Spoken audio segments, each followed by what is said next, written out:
ओम शांति। आज 6 जून 2025। आज के साकार मधुर महावाक्य हैं। बाबा कहते, मीठे बच्चे, भविष्य ऊंच घराने में आने का आधार है पढ़ाई। इस पढ़ाई से ही तुम बेगर टू प्रिंस बन सकते हो। प्रश्न है, गोल्डन स्पून इन माउथ 2 प्रकार से प्राप्त हो सकता है। कैसे? एक, भक्ति में दान पुण्य करने से। दूसरा, ज्ञान में पढ़ाई से। भक्ति में दान पुण्य करते हैं तो राजा या साहूकार के पास जन्म लेते हैं, लेकिन वे हो गया हद का, माने एक जन्म का। तुम ज्ञान में पढ़ाई से गोल्डन स्पून इन माउथ पाते हो। ये है बेहद की बात, माने 21 जन्मों की तो फिक्स। भक्ति में पढ़ाई से राजाई नहीं मिलती। यहाँ जो जितना अच्छी रीति पढ़ते हैं उतना ऊंच पद पाते हैं। ओम शांति। बाबा ने कहा, मीठे मीठे सिकीलदे बच्चों को रूहानी बाप बैठ समझाते हैं। इनको कहा जाता है रूहानी ज्ञान। बाप आकर भारतवासी बच्चों को समझाते हैं, अपने को आत्मा समझो और बाप को याद करो। यह बाप ने खास फरमान किया है तो वह मानना चाहिए ना। ऊंच से ऊंच बाप की श्रीमत मशहूर है। ये भी तुम बच्चों को ज्ञान है कि सिर्फ शिव बाबा को ही श्री श्री कह सकते हैं। वही श्री श्री बनाते हैं। श्री माना श्रेष्ठ। तुम बच्चों को अभी पता पड़ा है कि इन्हों को बाप ने ऐसा बनाया। हम अभी नई दुनिया के लिए पढ़ रहे हैं। नई दुनिया का नाम ही है स्वर्ग, अमरपुरी। महिमा के लिए नाम बहुत हैं। कहते भी हैं स्वर्ग और नरक। फलाना स्वर्गवासी हुआ तो गोया नरकवासी थे ना। परंतु मनुष्यों में इतनी समझ नहीं। स्वर्ग, नरक, नई दुनिया, पुरानी दुनिया किसको कहा जाता है कुछ भी जानते नहीं। बाहर का भपका कितना है। तुम बच्चों में भी थोड़े हैं जो समझते हैं। बरोबर हमको बाप पढ़ाते हैं। हम ये लक्ष्मी नारायण बनने के लिए आए हैं। हम बेगर टू प्रिंस बनेंगे। पहले पहले हम जाकर राजकुमार बनेंगे। ये पढ़ाई है, जैसे इंजीनियरिंग, बैरिस्ट्री आदि पढ़ते हैं तो बुद्धि में रहता है कि हम घर बनाएंगे, फिर ये करेंगे। हर एक को अपना कर्तव्य स्मृति में आता है। तुम बच्चों को जाकर बड़े ऊंच घर में जन्म लेना है इस पढ़ाई से। जो जितना जास्ती पढ़ेगा उतना बहुत ऊंच घर में जन्म लेगा। राजा के घर में जन्म ले फिर राजाई चलानी है। गाया भी जाता है गोल्डन स्पून इन माउथ। एक तो ज्ञान द्वारा ये गोल्डन स्पून इन माउथ मिल सकता है। दूसरा, अगर दान पुण्य अच्छी रीति करें तो भी राजा के पास जन्म मिलेगा। वे हो गया हद का, ये है बेहद का। हर एक बात अच्छी रीति समझो। कुछ भी समझ में ना आए तो पूछ सकते हो। नोट करो, ये बातें बाबा से पूछना है। मुख्य है ये बात बाप के याद की बात। बाकी कोई संशय आदि है तो उनको ठीक कर देंगे। बाबा क्या कह रहे हैं, बच्चे, मुख्य तो बाप को याद करने की बात है।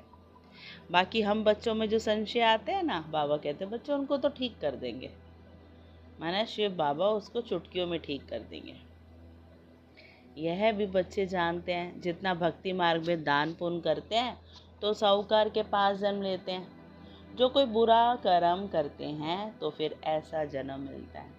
कोई का तो ऐसा कर्म बंधन है जो बात मत पूछो। ये सब है पास्ट का कर्म बंधन। राजाएं भी कोई ऐसे होते हैं।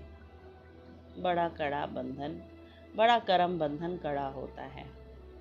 इन लक्ष्मी नारायण को तो कोई बंधन नहीं है, वहाँ है ही योग बल की रचना। जबकि योग बल से हम विश्व की राजाई ले सकते हैं, तो क्या बच्चा पैदा नहीं हो सकता? पहले से ही साक्षात्कार हो जाता है। वहाँ तो ये कॉमन बात है, यहाँ ये बात वंडर है ना। वहाँ तो बाबा कहते ये बात कॉमन है। खुशी में बाजे बजते रहते हैं, बूढ़े से बच्चा बन जाते हैं। महात्मा से भी बच्चे को जास्ती मान दिया जाता है, क्योंकि वह महात्मा तो फिर भी सारी लाइफ पास कर बड़ा हुआ है ना। माने सारे एक्सपीरियंसेस को देख के महात्मा जी बड़े हुए हैं। विकारों को तो जानते हैं ना, छोटे बच्चे नहीं जानते। जब तक बुद्धि ऑर्गन्स छोटे हैं तब तक इनोसेंट है। इसलिए छोटा बच्चा महात्मा से भी ऊंच कहा जाता है। वहाँ तो सब महात्माएं हैं, छोटे बड़े, क्योंकि वहाँ विकारों की बात ही नहीं है। श्री कृष्ण को भी महात्मा कहते हैं। वे है सच्चा महात्मा। सतयुग में ही महान आत्माएं होते हैं, उन जैसे यहाँ कोई हो ना सके। तो बच्चों को अंदर में बहुत खुशी होनी चाहिए। अभी हम नई दुनिया में जन्म लेंगे, ये पुरानी दुनिया ख़त्म होनी है। घर पुराना होता है तो नए घर की खुशी होती है ना। कितने अच्छे अच्छे मार्बल्स आदि के घर बनाते हैं। जैनी लोगों के पास पैसे बहुत होते हैं, वे अपने को ऊंच कुल के समझते हैं। वास्तव में यहाँ कोई ऊंच कुल के तो है ही नहीं। ऊंच कुल में शादी के लिए घर ढूंढते हैं, वहाँ कुल आदि की बात नहीं होती। वहाँ तो एक ही देवताओं का कुल होता है, दूसरा ना कोई। इसके लिए तुम संगम पर अभ्यास करते हो कि हम एक बाप के बच्चे सब आत्मा हैं। आत्मा है फर्स्ट, पीछे है शरीर। दुनिया में सब देह अभिमानी रहते हैं। तुमको अभी देही अभिमानी बनना है। ग्रस्त व्यवहार में रहते अपनी अवस्था को जमाना है। क्या कहा बाबा ने? बाबा ने कहा ग्रस्त व्यवहार में रहते अपनी अवस्था को जमाना है। बाबा को कितने बच्चे हैं, कितना बड़ा गृहस्थ है, कितने ख्यालात रहते होंगे। इनको भी मेहनत करनी पड़ती है। ब्रह्मा बाबा को, मैं कोई सन्यासी नहीं हूँ, बाप ने इनमें प्रवेश किया है। ब्रह्मा विष्णु शंकर का चित्र भी है ना। ब्रह्मा है सबसे ऊंचा, तो उनको छोड़ बाप किस में आएंगे?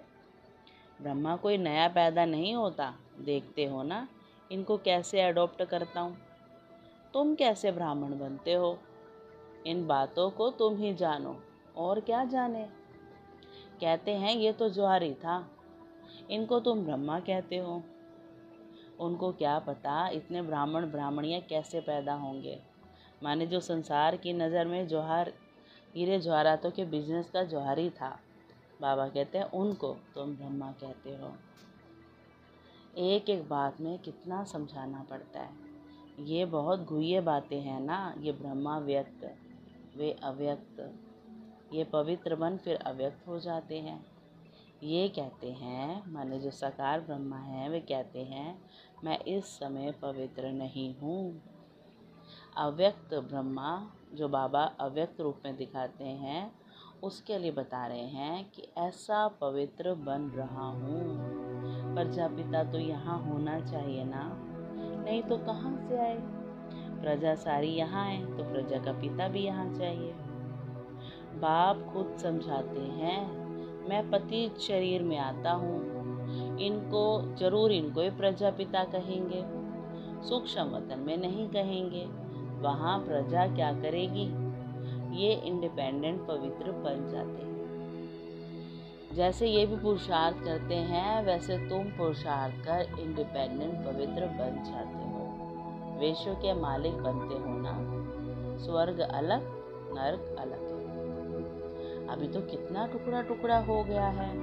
5000 वर्ष पहले की बात है, जबकि इनका राज्य था। वो लोग फिर लाखों वर्ष कह देते हैं। ये बातें समझेंगे भी वही जिन्होंने कल्प पहले समझा होगा। तुम देखते हो यहाँ मुसलमान, पारसी आदि सब आते हैं। खुद मुसलमान फिर हिंदुओं को नॉलेज दे रहे हैं।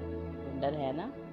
माना जो बच्चे मुसलमान धर्म में चले गए, वो ये ज्ञान में आकर बाबा के पास अडॉप्ट होते हैं और फिर वही हिंदुओं को नॉलेज दे रहे हैं। वंडर है ना। समझो कोई सिख धर्म के हैं, वे भी बैठ राजयोग सिखलाते हैं। अब बाबा राज समझाते हैं। जो कन्वर्ट हुए हैं वे फिर ट्रांसफर हो देवता कुल में आ जाएंगे। सैम्पलिंग लगता है ना। तुम्हारे पास क्रिश्चियन पारसी भी आते हैं, बोधी भी आएंगे। तुम बच्चे जानते हो जब समय नज़दीक आएगा तब चारों ओर से हमारा नाम निकलेगा। एक ही भाषण तुम करेंगे तो ढेर तुम्हारे पास आ जाएंगे। सबको स्मृति आ जाएगी हमारा सच्चा धर्म ये है। जो हमारे धर्म के होंगे वे सब आएंगे तो सही ना। लाखों वर्ष की बात नहीं है। बाप बैठ समझाते हैं तुम बाप बैठ समझाते हैं तुम कल देवता थे, अभी फिर देवता बनने के लिए बाप से वर्षा ले रहे हो। तुम सच्चे पांडव हो। पांडव अर्थात पंडे, वो है जिस्मानी पंडे। तुम ब्राह्मण हो, रूहानी पंडे। तुम अभी बेहद के बाप से पढ़ रहे हो। ये नशा तुमको बहुत होना चाहिए। हम बाप के पास जाते हैं जिनसे बेहद का वर्षा मिलता है। वे हमारा बाप टीचर भी है। इसमें पढ़ने के लिए कोई टेबल कुर्सी आदि की दरकार नहीं। ये तुम लिखते हो सो भी अपने पुरुषार्थ के लिए। वास्तव में यह समझने की बात है। शिव बाबा तुमको पत्र लिखने के लिए पेंसिल आदि उठाते हैं। बच्चे समझेंगे शिव बाबा के लाल अक्षर आए हैं। बाप लिखते हैं रूहानी बच्चे। बच्चे भी समझते हैं रूहानी बाबा। वे बहुत ऊंच से ऊंच हैं, उनकी मत पर चलना है। बाप कहते हैं काम महाशत्रु है, ये आदि मध्य अंत दुख देने वाला है। उस भूत के वश मत हो, पवित्र बनो। बुलाते भी हैं हे पतित पावन। तुम बच्चों को अभी बड़ी ताकत मिलती है राज्य करने की, जो कोई जीत पा न सके। तुम कितने सुखी बनते हो तो इस पढ़ाई पर कितना टेंशन देना चाहिए। हमको बादशाही मिलती है। तुम जानते हो हम क्या से क्या बन रहे हैं। भगवान हुआ चैना। मैं तुमको राजयोग सिखलाता हूँ, राजाओं का राजा बनाता हूँ। भगवान किसको कहा जाता है ये भी किसको पता नहीं है। आत्मा पुकारती है ओ बाबा, तो मालूम होना चाहिए ना वे कब और कैसे आएंगे। मनुष्य ही तो ड्रामा के आदि मध्य अंत ड्यूरेशन आदि को जानेंगे ना। जानने से तुम देवता बन जाते हो। ज्ञान है ही सद्गति के लिए। इस समय है कलयुग का अंत। सब दुर्गति में है, सतयुग में होती है सद्गति। अभी तुम जानते हो बाबा आया हुआ है सर्व की सद्गति करने, सबको जगाने आए हैं। कोई कब्र थोड़े ही है, परंतु घोर अंधियारे में पड़े हैं, उनको जगाने आते हैं। जो बच्चे घोर नींद से जग जाते हैं उनके अंदर खुशी बहुत होती है। हम शिव बाबा के बच्चे हैं, कोई किस्म का फिक्र नहीं है। बाप हमको विश्व का मालिक बनाते हैं, रोने का नाम नहीं। ये है रोने की दुनिया, वे है हर्षित रहने की दुनिया। उन्हों के चित्र देखो कैसे शोभनीक हंसमुख बनाते हैं। वे फीचर्स तो यहाँ निकाल न सके, बुद्धि से समझते हैं इन जैसे फीचर्स देखने में आते हैं। तो मीठे मीठे बच्चों को अभी स्मृति आई है कि भविष्य में अमरपुरी के हम प्रिंस बनेंगे। इस मृत्यु लोक को, इस भंबोर को आग लगनी है। सिविल वार में भी एक दो को मारते कैसे हैं, किसको हम मारते हैं वे भी पता नहीं पड़ता है। हाहाकार के बाद जय जयकार होनी है। तुम्हारी विजय, बाकी सब विनाश हो जाएंगे। रुद्र की माला में पिरोकर फिर विष्णु की माला में पिरोए जाएंगे। अभी तुम पुरुषार्थ करते हो अपने घर जाने के लिए। भक्ति का कितना फैलाव है। जैसे झाड़ के अनेक पत्ते होते हैं वैसे भक्ति का फैलाव है। बीज है ज्ञान। बीज कितना छोटा है बीज है बाबा। इस झाड़ की स्थापना, पालना और विनाश कैसे होता है ये तुम जानते हो। ये वैरायटी धर्मों का उल्टा झाड़ है, दुनिया में एक भी नहीं जानते। अब बच्चों को बहुत मेहनत करनी है बाप को याद करने की, तो विक्रम विनाश हो। वे गीता सुनाने वाले भी कहते हैं मन मना भव। सब देह के धर्म छोड़ अपने को आत्मा समझ बाप को याद करो। मनुष्य इसका अर्थ थोड़े ही समझते हैं। वे है ही भक्ति मार्ग, ये है ज्ञान मार्ग। ये राजधानी स्थापन हो रही है, फिक्र की कोई बात नहीं। जिसने थोड़ा भी ज्ञान सुना तो प्रजा में आ जाएंगे।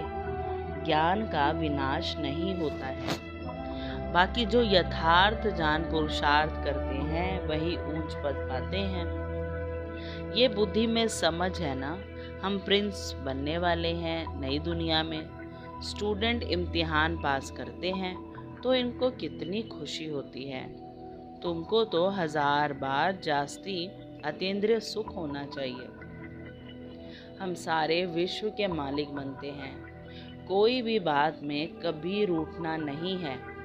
ब्राह्मणी से नहीं बनती है, बाप से रूठते हैं। अरे तुम बाप से बुद्धि का योग लगाओ ना, उनको तो प्यार से याद करो। बाबा बस आपको ही याद करते करते हम घर आ जाएंगे। अच्छा, मीठे मीठे सिक्के लदे बच्चों प्रति माता पिता बाप दादा का याद प्यार और गुड मॉर्निंग। रूहानी बाप की रूहानी बच्चों को नमस्ते।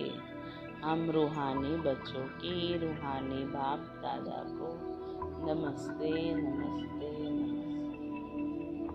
फिर धारणा में बाबा ने कहा, किसी भी बात का फिक्र नहीं करना है, सदा हर्षित रहना है। स्मृति रहे हम शिव बाबा के बच्चे हैं।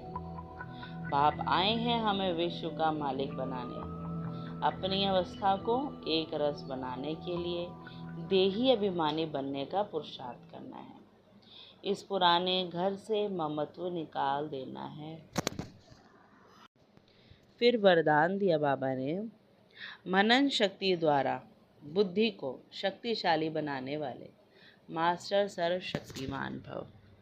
मनन शक्ति ही दिव्य शक्ति की खुराक है। मनन शक्ति ही दिव्य बुद्धि की खुराक है। जैसे भक्ति में सिमरन करने के अभ्यासी हैं, ऐसे ज्ञान में स्मृति की शक्ति है। इस शक्ति द्वारा मास्टर सर्वशक्तिमान बनो। रोज अमृत वेले अपने एक टाइटल को स्मृति में लाओ और मनन करते रहो, तो मनन शक्ति से बुद्धि शक्तिशाली रहेगी। शक्तिशाली बुद्धि के ऊपर माया का वार नहीं हो सकता, परवश नहीं हो सकते, क्योंकि माया सबसे पहले व्यर्थ संकल्प रूपी मान द्वारा दिव्य बुद्धि को ही कमजोर बनाती है। इस कमजोरी से बचने का साधन ही है मनन शक्ति। स्लोगन है, आज्ञाकारी बच्चे ही दुआओं के पात्र हैं। दुआओं का प्रभाव दिल को सदा संतुष्ट रखता है। और अव्यक्त इशारे में बाबा ने कहा, सदा बेहद की आत्मिक दृष्टि, भाई भाई के संबंध की वृत्ति से किसी भी आत्मा के प्रति शुभ भावना रखने का फल जरूर प्राप्त होता है। इसलिए पुरुषार्थ से थको नहीं, दिल शिकस्त भी नहीं बनो। निश्चय बुद्धि हो, मेरेपन के संबंध से न्यारे हो, शांति और शक्ति का सहयोग आत्माओं को देते रहो। अच्छा, ओम शांति। शुक्रिया मीठे बाबा, शुक्रिया।